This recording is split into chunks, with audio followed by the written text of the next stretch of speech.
Dad, not now. Okay, my little red bar is dope. Great. We're setting up the meeting. We're good. All right. So I'm.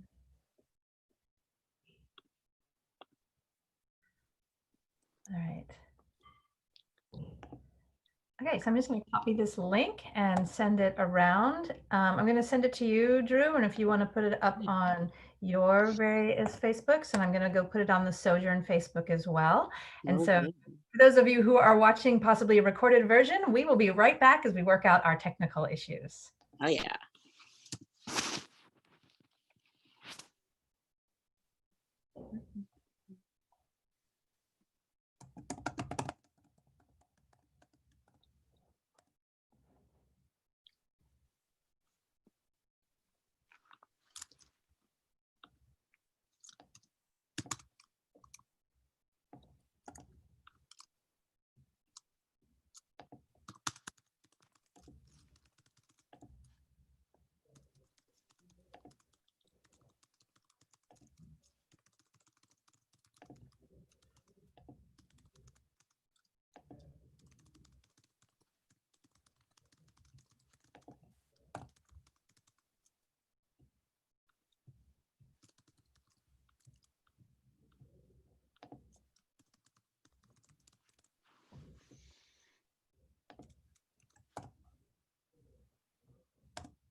Okay, last thing.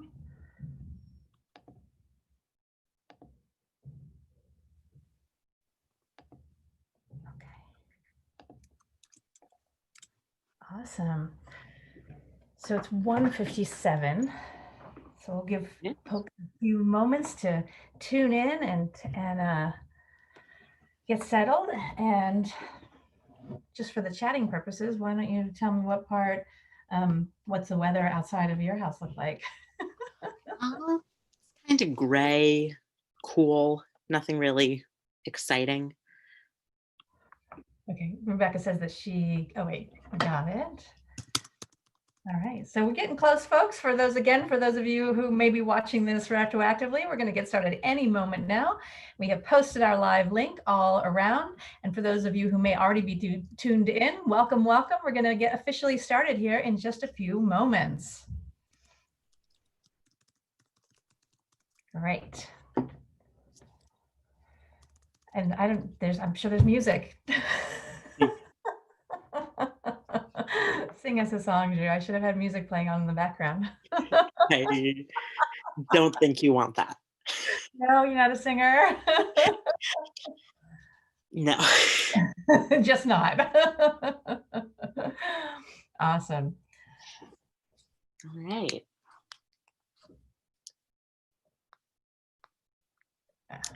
Yeah, and just sending the link around a couple places. It's good.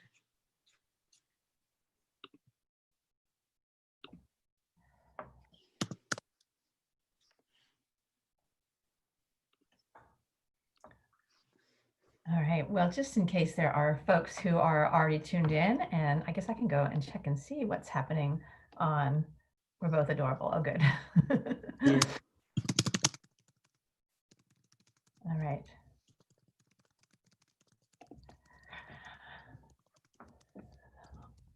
Okay, we are live on YouTube. Welcome, everybody. It is March 31st, which is Trans Day of Visibility. My name is Mackenzie Wren, and I'm the program coordinator with the Southern Jewish Resource Network for Gender and Sexual Diversity. And I am here with Drew Mindell, who is a college student at Emory, who is currently not at Emory, but is sheltering in place in his own home. And we are going to have a conversation about what Drew's experience is as being a young Jewish transgender man attending college in the South. Drew, tell us a little bit about yourself. Give us to whatever you want to share with folks before we get into formal questioning. Sounds good. So my name is Drew Mindell. As was mentioned, I use he, him, his pronouns. I have been on testosterone for about 2.5 years now and had my top surgery a little over a year ago. Um, I am studying playwriting in Hebrew at Emory University right now, which is a lot of fun.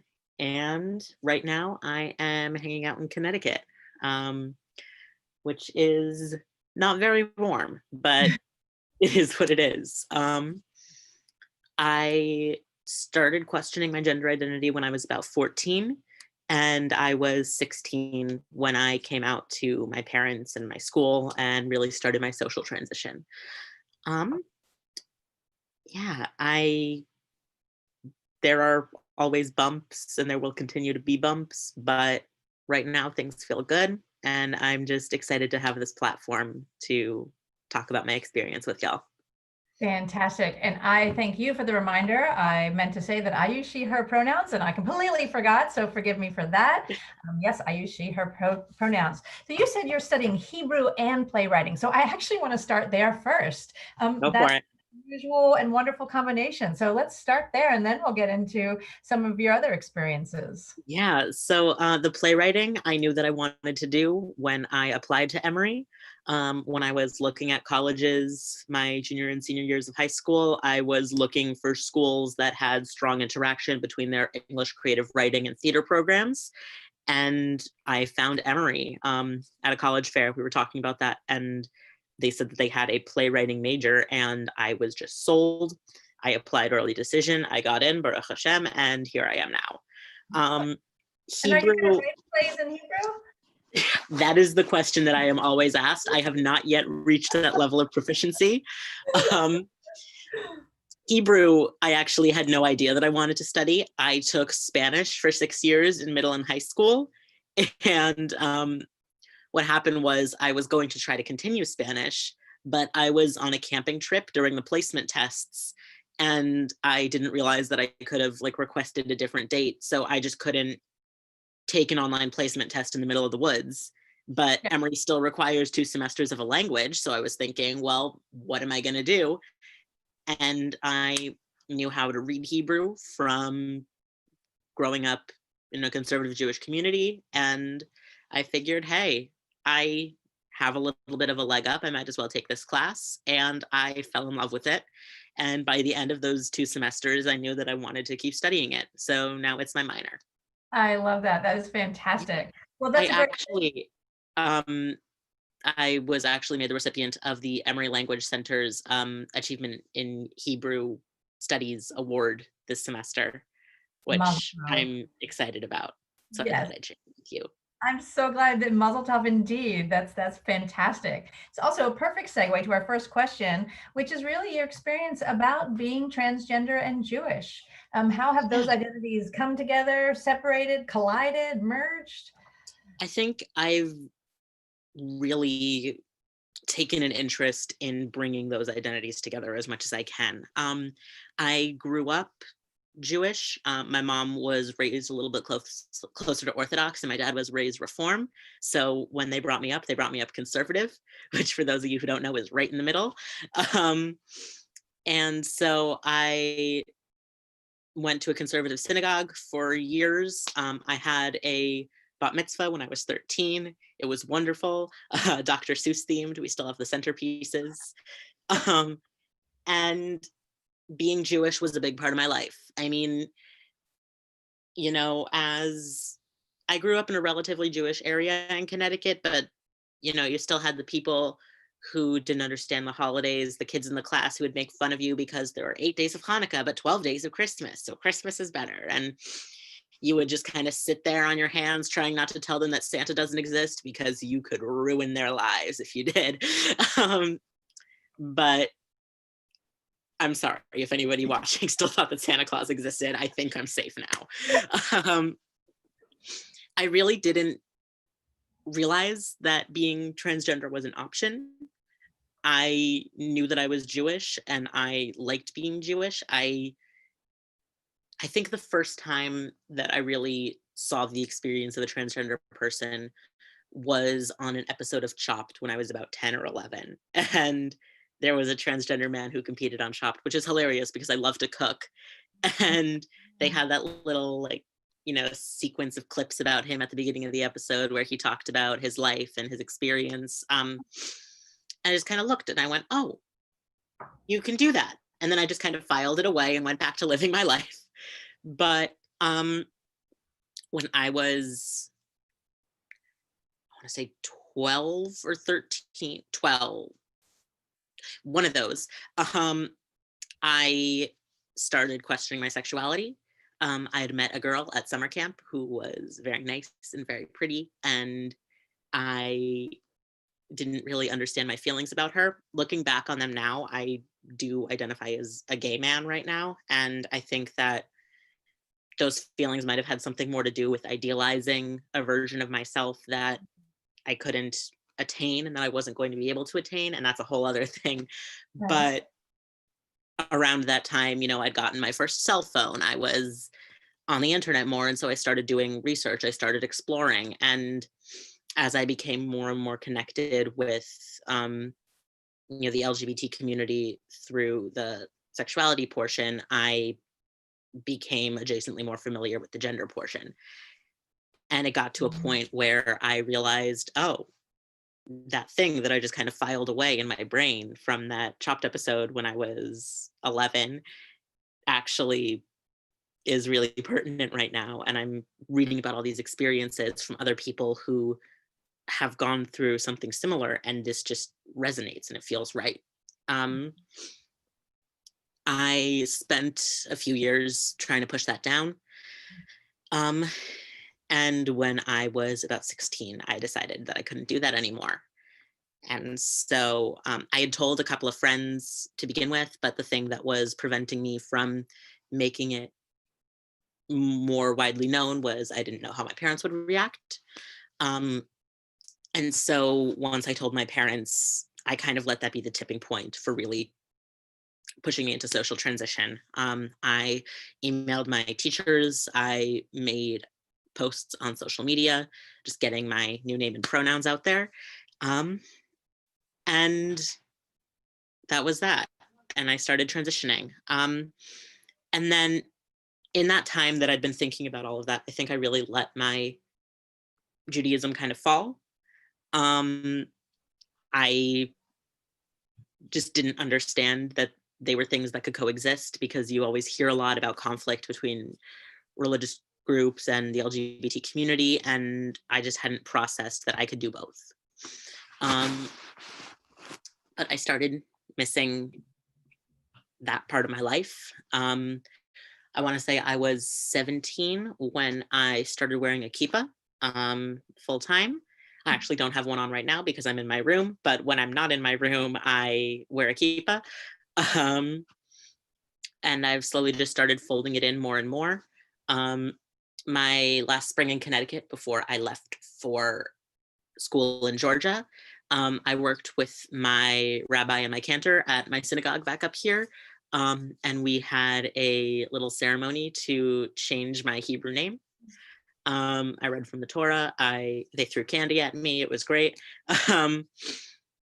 And when I went on a birthright trip this past December, I had the opportunity to have a bar mitzvah in Jerusalem, along with some people who hadn't had any kind of b'nai mitzvah in the past. So I'm really proud of the community that I've found in Judaism, who have, taken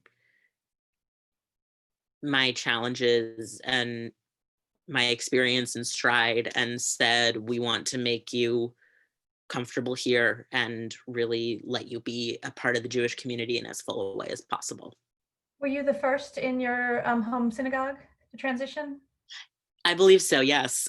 It was actually kind of funny because as I was planning the ceremony with the cantor, I would ask him, well, should I read from the Torah? Do I lead this part of the service? What's happening? And he just looks at me and he goes, Drew, I have no idea. Nobody's done this before. Do whatever you want.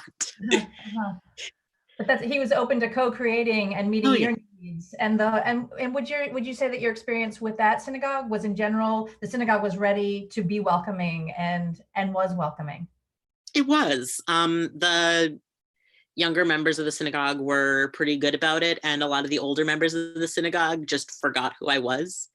Um, I like to call it transition amnesia. When I was home for winter break, for a little bit this past year in between my birthright trip, I went to a rehearsal. They have a synagogue. The synagogue does a theater group. They're putting on the 25th annual Putnam County Spelling Bee. If anybody's going to be in Woodbridge, Connecticut in like May, and we can go back outside by then. But I was talking to somebody in the cast for a while, and they had no idea who I was. They just thought I was there helping out with the production. And I was like, "Oh, I'm Amy and David's kid." They said, "Really? Do you have a sister?" And I explained to her, "I am my sister. You just haven't seen me in a few years, and this is what happened," which is fun and validating. Yeah. So then you moved to college, to Emory, and Yes. I met you through Hillel. So talk to me about your experience in Hillel and at Emory. I'm going to be very honest. I started going to Hillel because I wanted the free dinners. Um, Emory Hillel does Friday night Kabbalat Shabbat services. And Mariv after that, if we have a minyan, and then they serve big dinners. And I was very excited about that. But I remember going on my first Friday night of my freshman year, after I'd been moved in after orientation.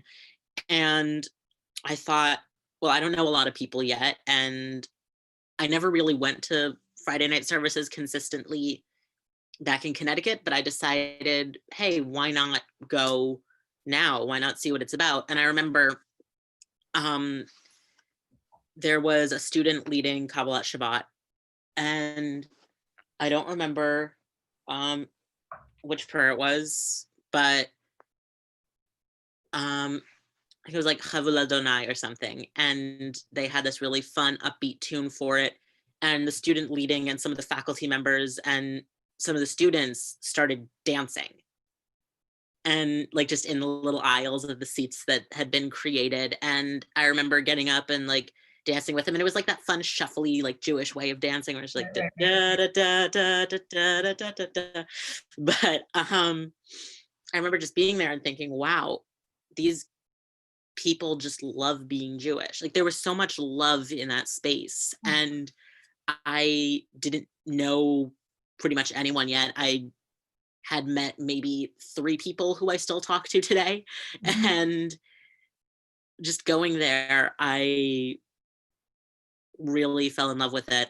I've been going to Friday night services consistently since then. I actually dated a girl in high school who is now converting to Judaism. And when I came home for Thanksgiving break this year, we went to Kabbalat Shabbat together. Nice. Yeah, it's just a really great way to kind of take some time out of your week and say, I'm here. This is a part of me. I'm going to acknowledge it and be with other people who acknowledge it.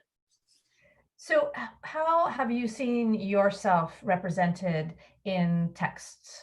And you grew up conservative, and your primary orientation Judaically is semi-conservative still, and Hillel is egalitarian but trends towards conservative in a way. So how do you see yourself represented? And is that important to you? So I know that there are sections of the Torah that talk about gender identity, and there are a lot of different readings of different things. But when I was looking to pick my Hebrew name, I had no idea where to start. I don't name people too well. That's a lie. I'm a writer, but I, don't really do it in a way that has to stick like this. If I don't like the name of a character, I just change the name of the character. But once you've got all the legal documents done, and once you've done the big service with the synagogue, like it's kind of stuck. So I was looking for a name, and it just so happened that my Hebrew name previously had been Hannah, which translates to something like grace. And there's a story in the Torah about Yitzhak wandering in the desert, and he dreams of a giant ladder, and then when he wakes up, he wrestles with an angel and becomes Yisrael. So he starts as one thing and he wrestles with grace and he becomes Yisrael. So my Hebrew name is Yisrael, um, which was just the most fitting thing that I could have found. Like, you could not have asked for better. But I don't think that studying Torah is about finding perfect similarities.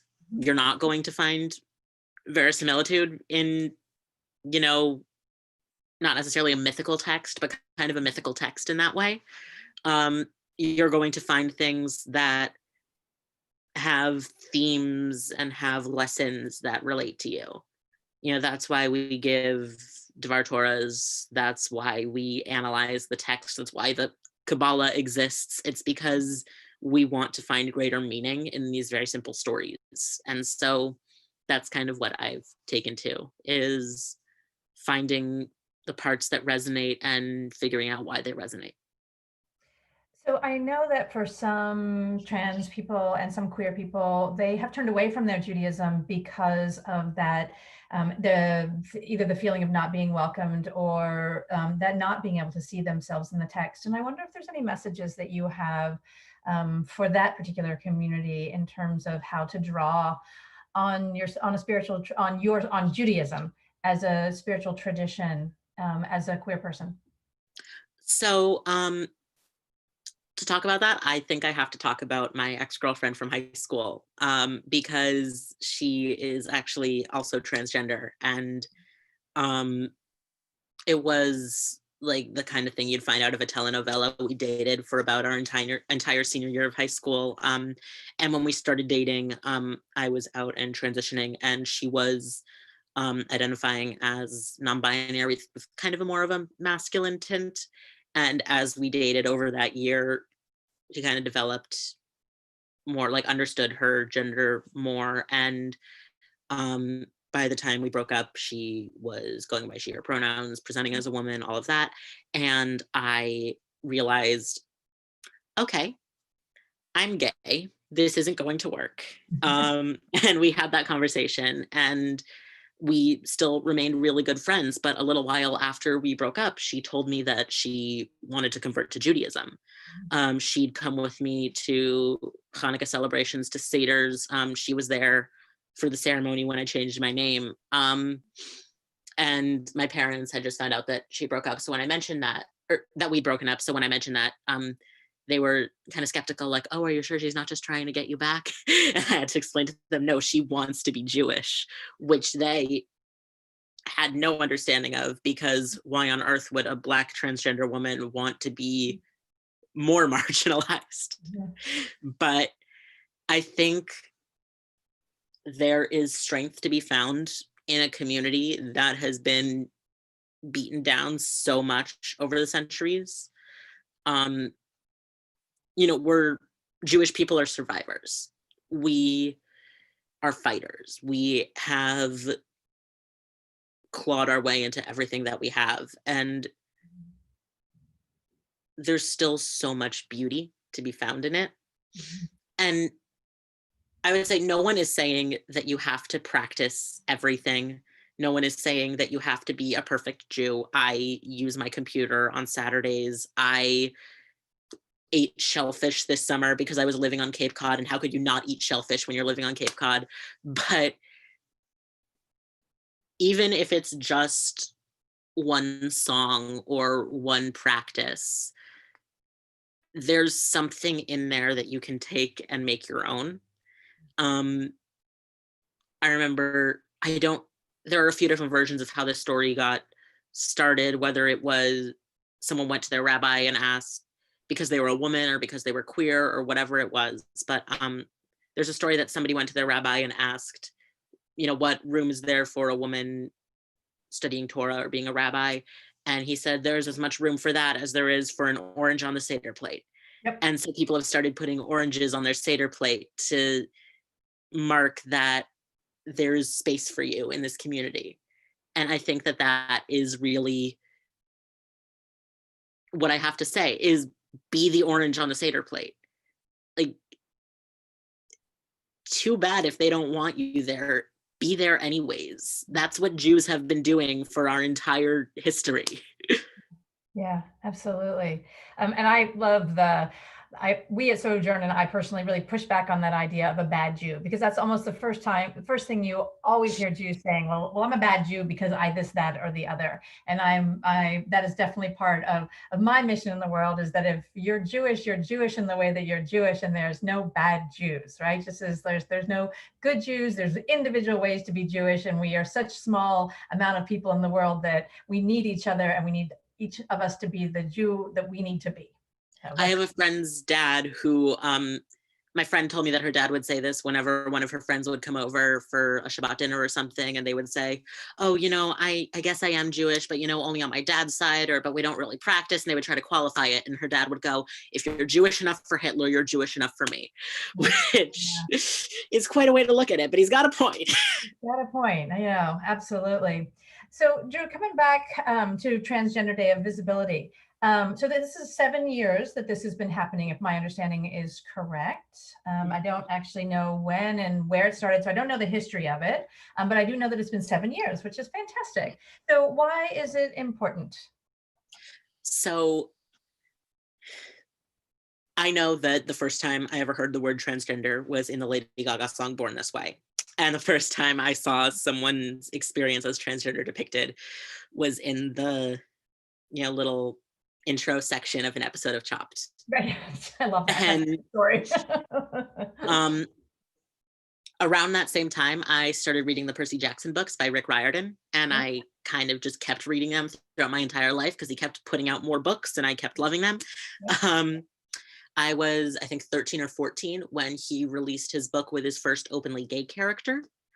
And then when I was later in high school, through a different series, he had a gender fluid character playing as the love interest to the main character. And I remember thinking, I wonder how my life would have been different if I'd read that when I was 10, instead of just seeing these little snippets of it and getting these little snatches of being transgender. If I had been given the perspective of someone who was trans, who was my age, who was loved and desired and got to do important things. And so that's why Trans Day of Visibility is important, and why transgender visibility and representation in general is important, because there are people out there who just don't realize that something's an option until they see it. And they're never going to see it if nobody's showing it. Definitely.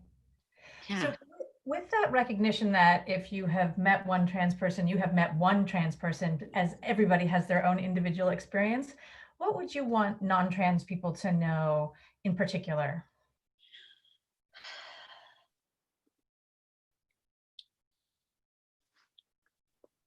I really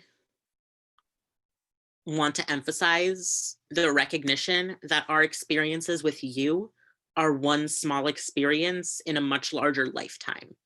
So if there's a trans person who you misgender accidentally and they're curt with you in their response, they're not being curt with you because they have something against you personally. They're being curt with you because this is that one last straw on top of an entire pile of experiences with misgendering and belittlement in their entire lifetime. No, I do not know any trans person who actively thinks poorly of someone they just met for making one mistake. But when you have to put up with a lifetime of people purposefully misgendering you and purposefully misunderstanding you, and just the little additional bits of understanding that you don't present the way that you want to present in society, it's tiring. And we're not always going to have the energy to be perfect and measured and kind. And that's something that really can't be taken personally. And I understand if you do, but just do your best to remind yourself you are one experience out of many. So try to make it a good one. And I also want to kind of make the point that I'm trying to say this as nicely as possible, and it always sounds a little mean when I first put it out there, but your discomfort with who we are can't be our problem. Yeah.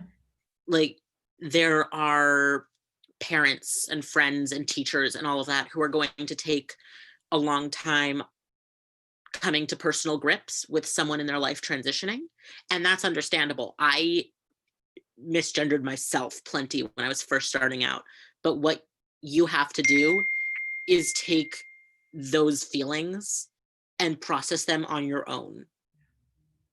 Be polite and kind and supportive to the trans person in your life, and do your best with the new name and new pronouns and new presentation, and then take that discomfort, take that uncertainty, and process it somewhere else.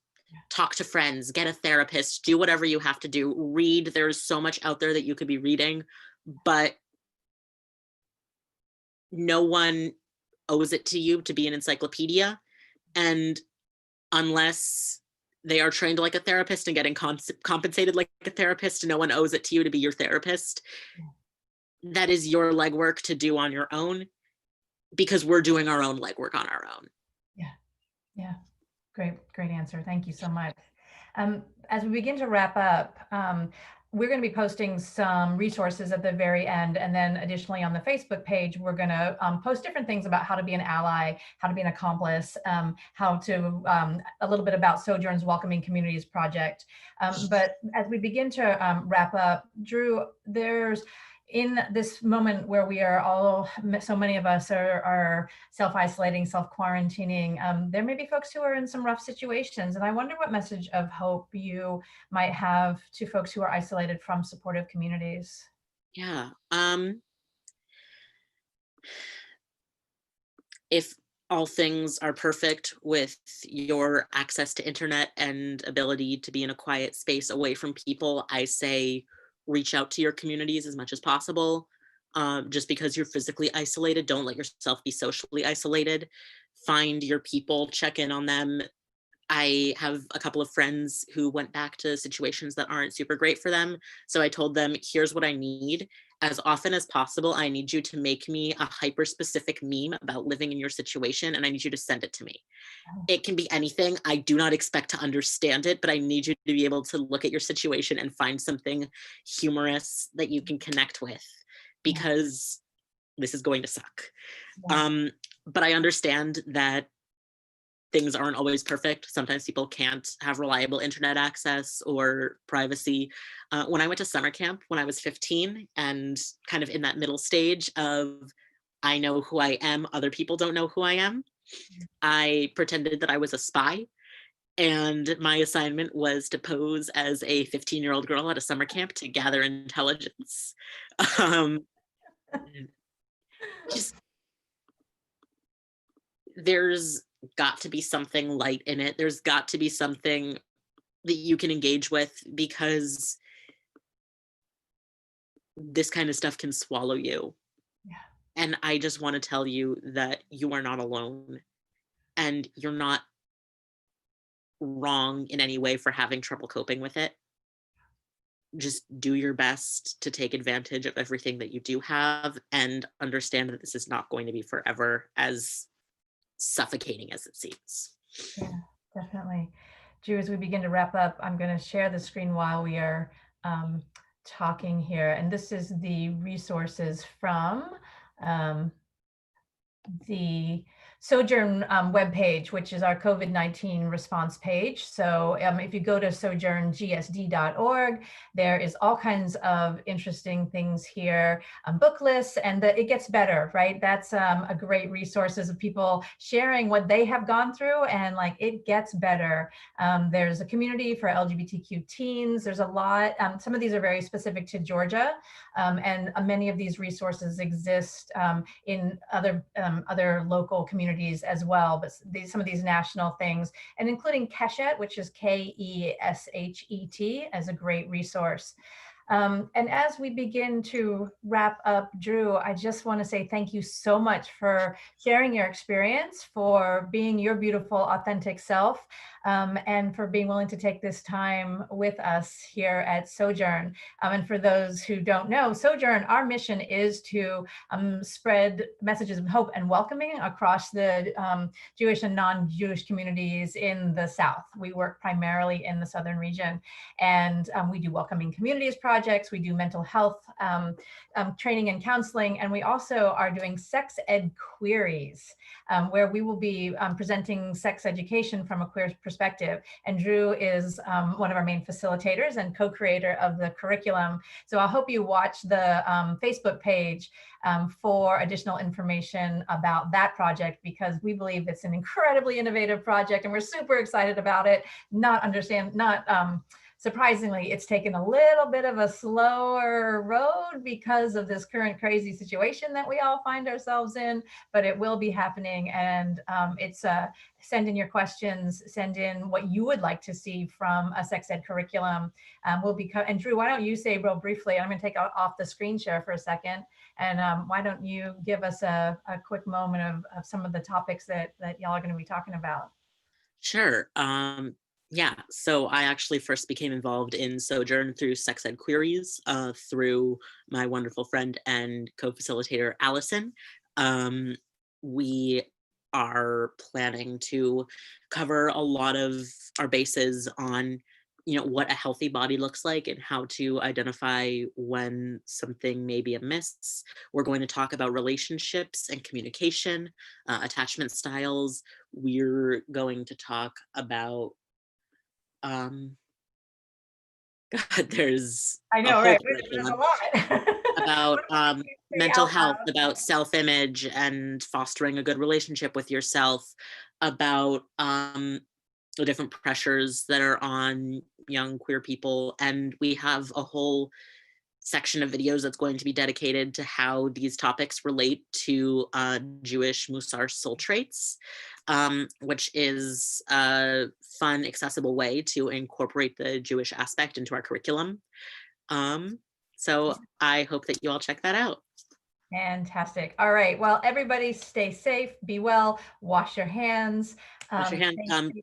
Support workers and donate to food pantries and other services if you're able to. All those things. And please do stay tuned on the Sojourn page. There'll be some additional resources coming out. There's also a link for a donation page here in Atlanta for Black trans women who are homeless. Very group of people who are at very high risk of violence. And so there's great need right now. So we'll be posting that link in just a few moments. So with that, we sign off. Shalom, shalom, shalom, and may all be well. Thank you, Drew. Thank you very much. Happy Trans Day of Visibility.